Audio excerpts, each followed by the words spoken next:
Les gens, ils ont été oubliés. Nous, ça fait 40 minutes qu'on attend. Comment ils étaient là? Froide, bien sûr. Ça se voit, toi, c'est à cause de toi, il n'y a pas de mascarpone dans les rayons. Dans les supermarchés, ça se voit. Toi, au champ en bas de chez moi, il n'y a plus de mascarpone pendant le ramadan. Regardez la grosse dinguerie, ce qu'ils ont mis dans un magasin. Regardez la dinguerie. Pâte feuilletée, ici, là, bref. Ah là là. Pas parce que la personne elle est pas malade, pas parce qu'elle ment, mais parce que le dossier est, pour moi en tout cas, très mal structuré pour les MDPH.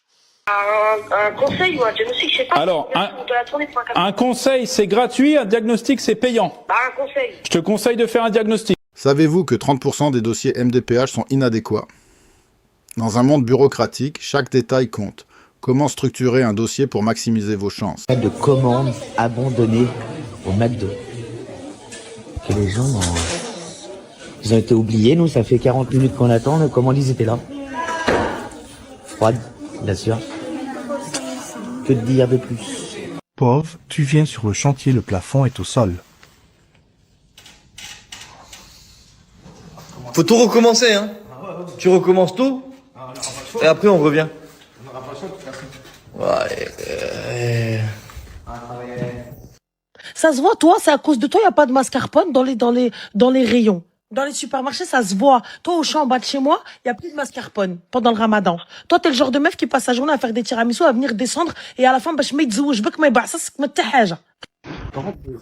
Là, alors ils vont nous dire qu'on est encore des connards ou qu'on gueule tout le temps, mais c'est normal ça. Les mecs, ils ont fini de poser la menuiserie. T'as 2 vis qui sortent de la menuiserie, quoi. 2 vis apparentes. Ah ouais, mais bon, c'est le nouveau style, ça. Même si t'as l'habillage, putain. Les gars, il y a déjà de l'eau qui coule partout dans la baraque, là. Là, le placo. Ah, laisse tomber. Moi, ce placo, là. L'enclient, il nous dit, ouais, vous enlevez pas les plaques, vous faites les enduits.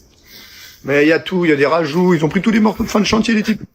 Allez, hop, paf, paf, paf. Et là, moi, je bouge ça au map. C'est n'importe quoi. Il y a de l'eau qui rentre sur la toiture, là, il y a de l'eau, on touche l'isolant, il est mouillé. C'est n'importe quoi. Il faut refaire des trucs proprement si on veut être content, là. Regarde, là, ça, c'est l'électricien, il a passé des trous. Voilà, il m'en a fait partout. Il m'a fait des trous partout. Ça, c'est un spot. Parce que... Celle-là non plus. Ah, c'est pas droit. C'est pas droit. Ah ouais. Celle-ci, Mais celle-ci, elle est en miettes. celle-ci D'accord. carrément. Hein. Mais c'est une Ouais. blague. Sauf qu'à niveau, ça se tient pas comme ça.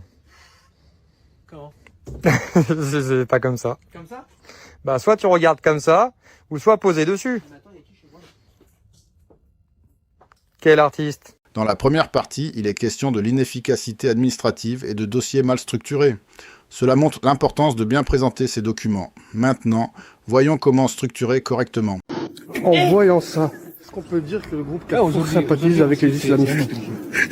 Ouais, dromadaire, tapis de prière. Le monde part en couille. T'as vu? Non. Il y a même... J'ai du mal à imaginer. Regarde ces trucs-là. J'ai même pas fini avec les filles. C'est les garçons qui maintenant qui... Ah. Regardez la grosse dinguerie, ce qu'ils ont mis dans un magasin. Regardez la dinguerie. Pâte feuilletée, ici, là, bref. Ah là là. T'imagines, ça c'est halal maintenant. Ça c'est halal, les gars. C'est une dinguerie, mais vraiment. D'où la pâte feuilletée. D'où la pâte feuilletée. C'est halal. Depuis quand la pâte feuilletée, elle est halal? Il y a celle-là et celle-là aussi. Regardez. Mais c'est pour attirer, c'est marketing, c'est pour attirer la clientèle, c'est tout. Et ils nous ont même mis du lapin. Du lapin, frérot. Franchement, ils ont que ça à faire. Je crois vraiment qu'ils vont nous attirer avec ça. Vraiment. Mais non, parce que moi, j'achète même pas, moi. Allez, bim. Moi, je trouve très nerf, j'achète même pas.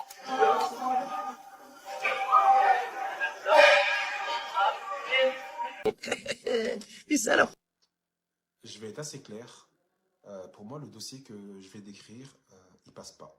En tant que consultant MDPH, non. Pas parce que la personne, elle est pas malade, pas parce qu'elle ment, mais parce que le dossier est, pour moi en tout cas, très mal structuré pour les MDPH. Donc on a un cas typique, donc de maladie chronique, de douleurs quotidiennes, de fatigue persistante, un suivi médical réel, bien sûr, hein, avec des comptes rendus rejoints, certificat présent. On a même une lettre personnelle assez sincère. Administrativement, ça ne suffira pas, mais humainement, on comprend. Le verdict, ça sera probablement un refus. Pourquoi? Parce que, le certificat médical, il décrit la maladie, pas l'impact fonctionnel. La MDPH, comme je vous l'ai dit, elle ne juge pas une pathologie, elle juge ce que la personne peut ou ne peut pas faire au quotidien. Deuxièmement, le vocabulaire, il est beaucoup trop émotionnel. C'est-à-dire que, moi, je lis dans le dossier, on parle de souffrance, on parle d'injustice, de fatigue, etc. Donc, ça peut toucher un humain, oui, mais ça n'active aucun critère administratif. Troisièmement, le dossier est porté par le mauvais cadre médical. Donc, ça veut dire que il n'y a pas de hiérarchisation des limitations. C'est une erreur assez classique. Et enfin, pour terminer, quand même, le dossier est assez volumineux. Il y a trop de pièces inutiles. Accumuler des documents, ça ne renforce pas un dossier. Ça dilue l'information clé. Ce type de dossier, moi, personnellement, je le vois tomber assez régulièrement dans ma profession. Je précise une chose, je n'analyse jamais de vrais dossiers en public. Ici, j'explique comment la MDPH raisonne, les dossiers réels, ça c'est en privé. Donc si vous vous reconnaissez dans ce cas, le problème n'est pas votre maladie, le problème c'est la structure du dossier. Si tu es intéressé pour te faire accompagner sur ton dossier MDPH, je t'invite à m'envoyer directement un message en privé, MDPH, et je me ferai un plaisir de t'accompagner. Putain, regarde-moi ça, dit. La guerre est à peine déclarée que l'autre il fait déjà le plein de ses bidons. Toujours les mêmes des retraités. Des claques. Des claques. Bonjour. Je pars au boulot à 6h30 du matin. Avec mes 2500 € par mois après impôt, je suis considéré comme riche par l'INSEE et les étudiants de sociaux aux cheveux bleus qui vont manifester contre le grand capitalisme samedi après-midi. En vrai, j'ai à peine de quoi payer le leasing de ma Clio, mon appartement avec des mecs, des cafards qui inhalent des ballons d'azote dans le hall et, de temps en temps, le petit brunch ou le petit buffet avec Fatima le samedi. J'allume la radio. Et là, j'entends la fille de Jack Lang qui dit dans le plus grand calme, mais tranquillement, qu'elle a oublié de déclarer au fisc sa société offshore et qu'elle fréquentait Jeffrey Epstein seulement parce qu'il avait un goût prononcé pour l'art moderne.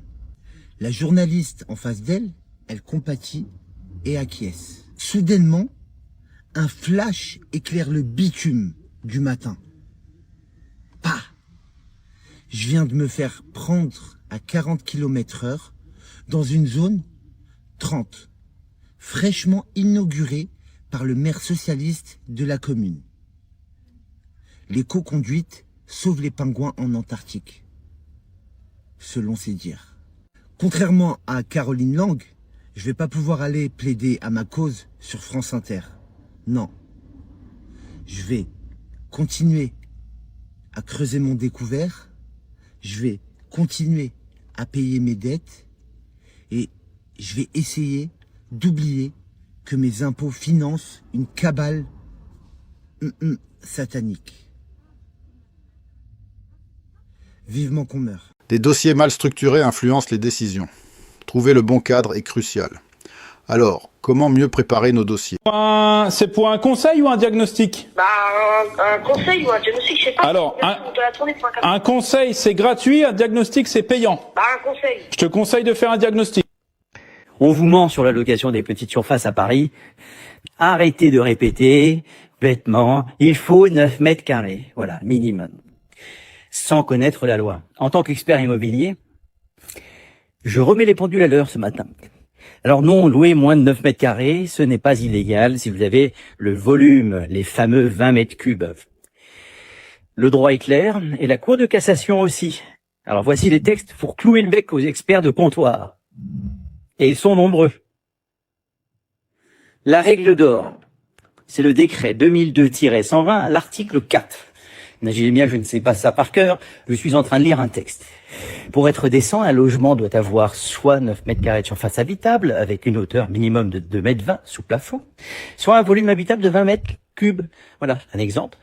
Une pièce de 8 mètres carrés avec 2,50 mètres de hauteur sous plafond, ça fait 20 mètres cubes, donc c'est légal. Vous voulez la preuve ultime? La jurisprudence, la Cour de cassation a tranché.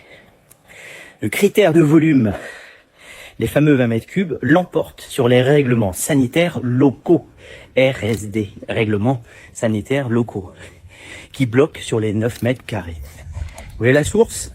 Cour de cassation, 3e, civil, point 17, c'est du 17 décembre 2015, numéro 14-22.754. Voilà, vous avez tout. Mais attention, n'oubliez pas que le vrai problème en 2026, ce n'est pas la surface, c'est l'énergie. Merci les DPE, depuis 2025, fini les passoires en G. Donc votre 20 mètres cubes doit être au moins classé F au DPE. Donc si vous avez le bon volume, plus un DPE, eh bien votre location, elle est validée. DPE, correct. Donc ne vous laissez pas intimider par l'administration. Vous les syndic. La loi, encore une fois, est de votre côté si vous respectez le volume. Voilà, si vous avez des questions sur les petites surfaces, même si j'en fais de moins en moins, c'est ce que je viens de dire à un de mes spectateurs, dites-le moi en commentaire.